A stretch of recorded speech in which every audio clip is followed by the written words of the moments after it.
Thanks for listening to the ArtTactic Podcast. I'm your host, Adam Green. As we follow the contemporary art world, one thing that we haven't discussed on the podcast in the past, but I'm sure we've all witnessed it on numerous occasions, is artist collaborations with fashion brands. It feels like every week there's a new collaboration announced, and overall, just the fashion and art world has become much more intertwined now than perhaps ever before. So we wanted to have someone on the podcast to help us understand what exactly is going on in this space and why. So in this week's episode, we're joined by Natasha Degen, Chair of Art Market Studies at FIT, the Fashion Institute of Technology, and Natasha is also the author of the brand new book, Merchants of Style, Art and Fashion After Warhol. The book examines the convergence of art and fashion, and more specifically, the way that the fashion industry and the art world have become inextricably linked. It's available for sale now on Amazon. So we hope you enjoyed the episode. Thanks so much for listening.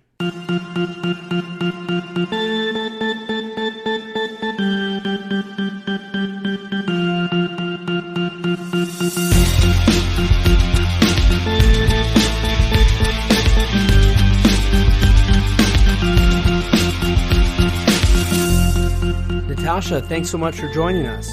Thank you so much for having me. Absolutely. So I think a great way to start is to tell us a little bit more about your new book, Merchants of Style, Art and Fashion After Warhol, and really what prompted you to want to explore this topic in detail. Yeah, so you gave a great intro to the book, which is really about the relationship between art and fashion, and more specifically, the art world and the fashion industry. So looking at all of the points of intersection between these two fields and sort of asking why we're seeing this, we're seeing more and more kind of collaboration, partnership, cross-pollination between the two. And being, as you mentioned, I'm the chair of the Art Market Studies master's program at FIT, which means that my background is on the art side. I have a background in art history and specifically the history of the art market. But I do teach at FIT, which is the Fashion Institute of Technology. So in that context, I've become, more and more cognizant of all of the ways that art and fashion are partnering and collaborating at the moment. And I just started to observe the number of exhibitions, the number of fashion exhibitions at art museums or artist brand collaborations, which have just become so ubiquitous, or the fact that, luxury conglomerates have launched their own art museums, or, everything from, and the book touches on all of these points, everything from, the major auction houses being owned by,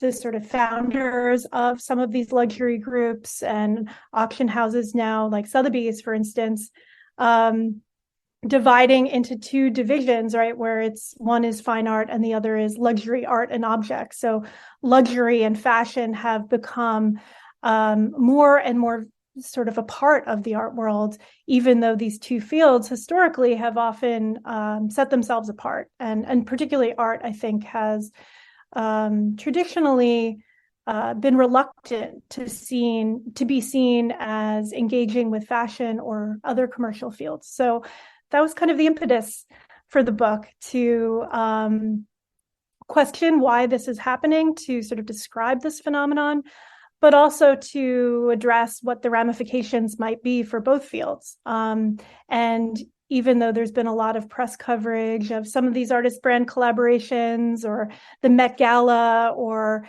fashion exhibitions in art museums, I think I felt that there hadn't really been an in-depth take on why this is and what this all means. So that's what I was trying to do with the book. And so it feels like we're seeing contemporary artists all the time now embracing the fashion industry in one way or another. But what is the history of artists embracing the fashion industry? Is this something historically that artists have done? And how much have we seen that change recently? Yeah, there's a long history of the exchange between art and fashion. And the subtitle of the book is Art and Fashion After Warhol. So I am looking more at the contemporary moment. Warhol dies in 1987, and I kind of use that as a starting point for the meat of the book, which sort of traces this this convergence in the decades that followed. But we can go back all the way to the late 19th or early 20th century. And in the introduction to the book, I kind of go through this chronology and talk about some of these partnerships between fashion designers and artists. So, in the early days of the 20th century, you have someone like Paul Poiret, a very important and influential designer historically, who was really eager to align himself with avant-garde art and enlisted artists like Raoul Dufay to design textile patterns for him, and even had artists design his business stationery. You could go a bit forward in time and look at the surrealists, designers like Elsa Schiaparelli, who collaborated with Salvador Dali and created the famous lobster dress or tear dress with Dali. So was working very directly with artists who were in her social milieu. She was very much a part of this kind of artistic scene in Paris. You could, fast forward a little bit more and look at someone like Yves Saint Laurent, who made collections that were based on artworks, including Mondrian paintings or pop art. So, for a very long time, our fashion designers have looked to art for inspiration. I think, art for the most part was sort of reluctant to be seen as partnering with fashion. And I think we really start to see that change with Warhol and with the emergence of pop art. And that's why Warhol is such an important figure in the book and a kind of recurring presence, even though a lot of the book takes place and looks at the period after his death. It was really, I think, pop art and Warhol that gave the art world license to collaborate with fashion, to align with fashion, to be connected in the mass media with the kind of glamour and celebrity of fashion. That is a long history that really you can trace back to a much earlier period. But I think it's really in recent decades that we've seen this partnership become way more ubiquitous, and all these points of intersection just become more and more numerous. And so, going back to the early 20th century, the fashion industry was very small. It was very elite. It was for a very small number of people. Today, you have these big luxury brands, these huge multinational conglomerates in some cases. And when they partner with an artist, the effects and the influence are just, so much more profound. So even though this has a long history, I think we've seen things really radically change in recent years. And so, as I mentioned, artist collaborations seem to be happening left and right. What are some of the most common types of collaborations with fashion brands that we're witnessing, and why do you think this is something that it seems a lot of artists are eager to do, where in the past perhaps it was something they shied away from? Well, I totally agree that these artist brand collaborations have become completely ubiquitous. And in writing the book, that was a little bit of a challenge because it just seemed like every week you would hear of some new partnership that was being announced or get a press release or see an article. So that's something that I think has been really noteworthy, that this is something that artists, far from being reluctant to do, or maybe in some cases very eager to collaborate with brands. And I think there's a number of reasons for that. I mean, one is visibility within the art world and way beyond. So, when Jeff Koons collaborated with Louis Vuitton, he was very open that really the impetus for that, from his perspective, was to reach a mass audience and to, be able to put his art out in the world in maybe a slightly unconventional form, but get just a huge audience way beyond what any major exhibition or, any major auction sale could possibly garner. So, I think visibility has been a huge part of it, but also it's an alternative source of revenue for a lot of artists. And one thing that interests me is that, these collaborations do take a lot of different forms. So to answer your question, I think that in the book, I talk about what I see as 3 different types of collaborations. Now, when you get the press release, it just says artist brand collaboration, but I think they really do take very different forms. On the one hand, you have the kind of what I call the curated collaboration. So if you think of like Uniqlo, debuting a line of T-shirts with images of Warhol paintings or Basquiat paintings or Keith Haring. Those are, garments that are created that are emblazoned or printed with images of artworks, but without a lot of input from the artist. And of course, in the example I just mentioned, those artists have all died, so they're not going to provide much creative input. But there's a lot of other examples too. Uniqlo being maybe a more mass market brand, but you can think of like Raf Simons did a line in collaboration with the Robert Mapplethorpe Foundation, and that was obviously a more kind of high-end luxury partnership that also was working with an artist's estate. So that would be an example where a fashion designer or company are taking images of artworks and using them as a motif on clothing, but really the artist is not involved. It's more of a licensing arrangement.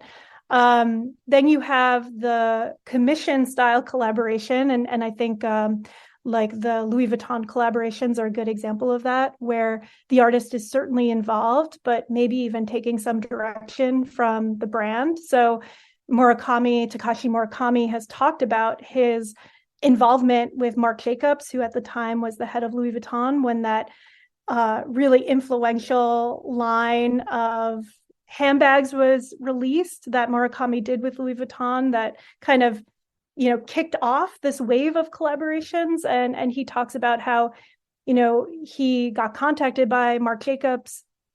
Marc Jacobs gave him feedback and direction and said, oh, I like this color, I don't like that color.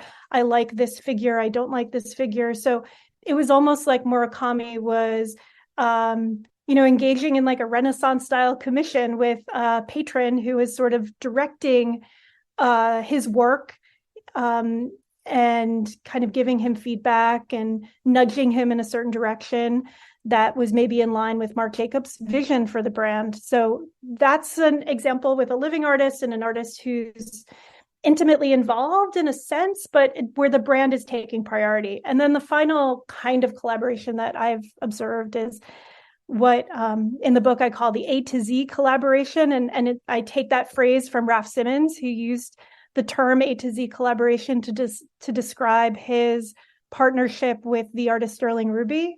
And, that I think is pretty unusual in terms of, I think what makes this collaboration A to Z is that both artist and designer are kind of presented as equals. They have equal ownership and authorship over the resulting collection. And so, when Raf Simons and Sterling Ruby collaborated on a kind of jointly authored line of clothing, their names appear on the label and get equal billing. So that's pretty unusual. Usually, when we think of a lot of these high profile artist brand collaborations, the artist's work is an important part of the marketing. It's an important part of the product, but it's not that the artist necessarily gets the same sort of level of authorship. The brand remains, the label remains that of the brand. But in this case, Raf Simons and Sterling Ruby, both of the names are on the label, and the artist and the designer really see themselves as co-collaborators, as complete equals in the, in this creative endeavor. So that might be a third model, but maybe the most unusual in some ways. And so looking at things from the luxury brand's perspective, why do you think they are so eager to align themselves with contemporary art and artists, whether they're initiating collaborations or, in extreme cases, even launching their own art museums, which we've seen in a few places in Europe? Definitely. So, this is something that I think we've been seeing more and more of, luxury brands really aligning themselves and really trying to establish many, many links with the art world. So, we have, like you said, like Fondation Louis Vuitton or, the Prada Foundation in Milan, major museums hosting major exhibitions, but funded and initiated by luxury brands. You have artist brand collaborations. You have even Louis Vuitton, the owner of LVMH, Bernard Arnault, calling Louis Vuitton a cultural brand, and really trying to position the brand not as extending far beyond fashion or garments and or accessories, but transcending that. And I think his vision for the company is that it has a place in culture that exists way beyond just handbags and clothing, and sunglasses and perfume, but that has a kind of cultural place and is an agent in culture. And I think that's a real departure too. On one hand, maybe there's nothing new about this, right? So one reason why fashion designers throughout history, from the very early days of the fashion industry as we know it, have wanted to align themselves with art is because art is, in some sense, the ultimate luxury good. It's rare, it's exclusive, it's expensive, it has all the right associations from a luxury standpoint. Artworks tend to be unique, they tend to be one-offs, they are high-minded and exclusive and elite. All of these things are exactly the way that luxury goods companies and fashion companies want to be perceived. But I think in recent years, something interesting has happened, which is, luxury, as expensive as their products may be, have become these multinational, enormous businesses. And with that, they have branches in more and more cities. Their products are more and more available. They're producing more and more. So in some ways, their claim to rarity and exclusivity has been compromised by the sort of business imperative to create more and more goods and extend their brand in that way. So how do they, retain the image of exclusivity and rarity, despite the fact that their products are becoming more and more common? Aligning themselves with art. And so I think art has become a big kind of strategic priority in some sense for these companies, because this is a way that they maintain the air of exclusivity, even though the brands are becoming more and more recognizable and available. So, that's, I think, part of the reason why Louis Vuitton, for instance, is calling itself a cultural brand, why they not only are behind a major art museum in Paris, but we just saw recently they launched an ad campaign where the actress Léa Seydoux was posing with handbags at the Fondation Louis Vuitton with Joan Mitchell paintings in the background. And then the Joan Mitchell Foundation issued a cease and desist letter because they never gave permission for the artworks to be used in this ad campaign.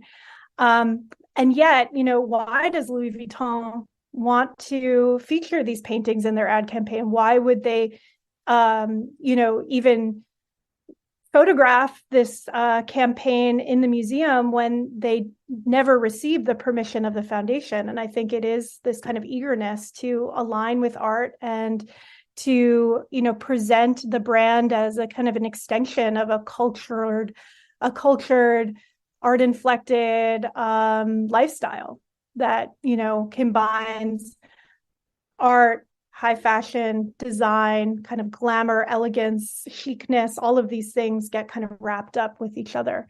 And so I think it's somewhat surprising, but museums have actually played a really big role here. You have the Met Gala, which takes place in early May. Why has this event become such a boon to both the fashion industry and the Met? And then, of course, we're seeing art museums more and more interested in organizing fashion exhibitions.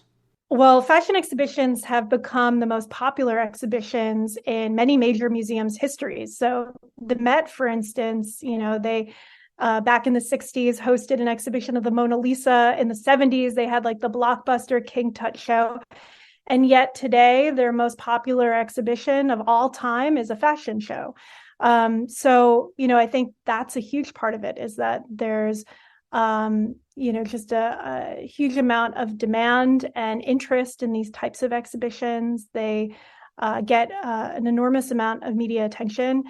And the Met Gala is, I think, part of that trend, but also kind of exists even on a different plane entirely. The Met Gala, certainly attracts a lot of attention to their fashion exhibitions. Like you mentioned, the next Met Gala will take place on May 1st. and will coincide with the opening of a big retrospective of Karl Lagerfeld's design. So that's sure to be another blockbuster. But, beyond bringing people into the museum and into the exhibition, for the Met, I mean, it's just hugely beneficial. So first of all, it's a fundraising event.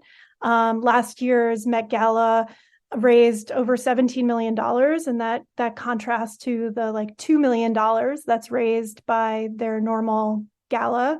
So, substantially more money for the museum. And also I saw one study that said that, a couple of years ago, the Met Gala actually attracted more media impact value than the Super Bowl, which means that, if you try and quantify the value of all the media mentions, all of the celebrity gossip and red carpet coverage, that actually the Met is getting more media attention from the Met Gala than, even the Super Bowl can generate, which just shows how huge this event has become in culture and way beyond the art press or even the fashion press. But you're talking every mainstream media outlet is going to have some coverage on this event. So, I think that's certainly benefiting the museum. But then on the fashion side too, I think it was Andre Leontali who said that the Met Gala was the quote unquote Super Bowl of fashion. So it's the perfect showcase. Every designer wants to be there in attendance with a celebrity plus one wearing their designs, that those fashions will be photographed and circulated widely.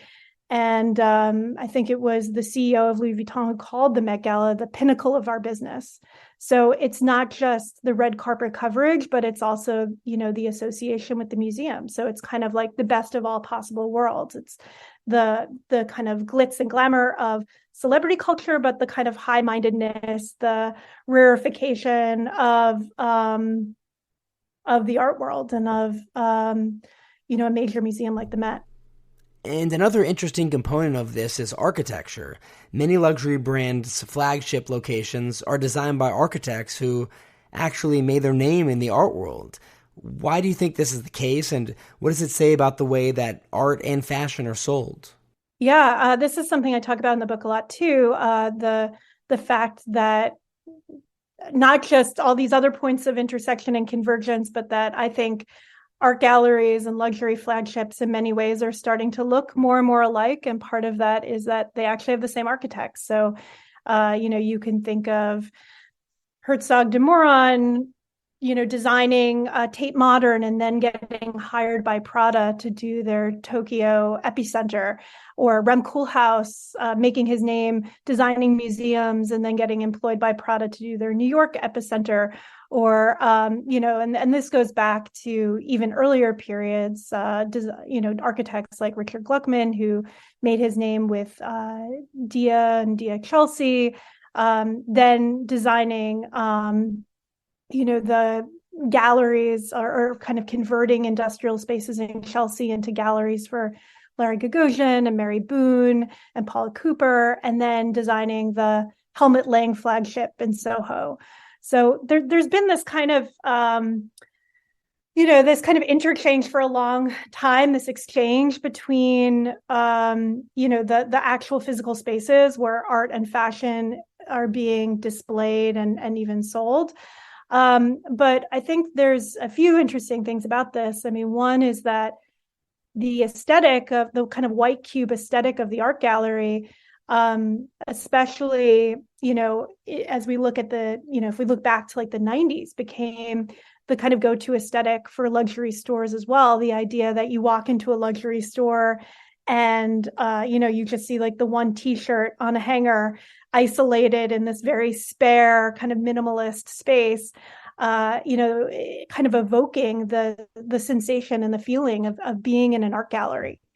And I think that was something that for a time the fashion world was capitalizing on, was trying to kind of create the sense that, the goods were precious and expensive. And part of the way they did that was by taking strategies from the art world. But I think now too, what's so interesting is that, we've seen, if you go to Chelsea in New York, for instance, you'll see many of the big mega galleries. They are not just retail spaces, but they have all these experiential amenities, from bars and coffee shops and bookstores and event spaces. And we've seen luxury flagships move in the same direction too. So you go to a major luxury store, and you might find an art gallery or even a museum in the store, or a coffee shop, or a chocolatier, or a restaurant. Like, these kinds of experiential offerings are becoming much more common in both the art and the fashion worlds. And I think part of that is both art and fashion companies, whether that be a big luxury brand or a mega gallery, are really positioning themselves as cultural brands that, are trying to extend their brand visibility way beyond just their clientele. So, if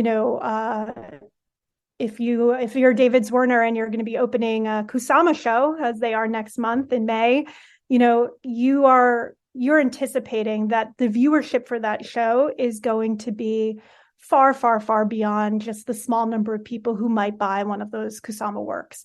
And you're actually trying to court the public. And part of the reason why you're doing that is because you now exist as a brand. You're not just appealing to a tiny group of ultra wealthy people. You're appealing to everyone on social media who can spread word about the exhibition, who could spread word about Kusama's work, who could enhance the visibility of the gallery, of the artist, of the body of work. So I think both luxury brands and art businesses are seeing a lot of value in that, in appealing to the public directly, and doing that through the spaces that they operate, whether that be, like I said, a gallery space that, now may include a whole host of amenities and become a kind of destination for people that have an interest in art, but are not probably very unlikely to ever buy from David Zwirner or Hauser and Wirth or Gagosian. And that's a very different orientation than I think existed in the past. Natasha, thanks so much again for coming onto the podcast and providing your really interesting perspective on everything that's happening between the art world and the fashion world.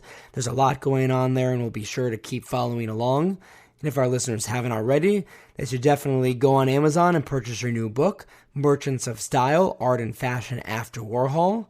Natasha, thanks so much again. Thank you so much. It's been a pleasure.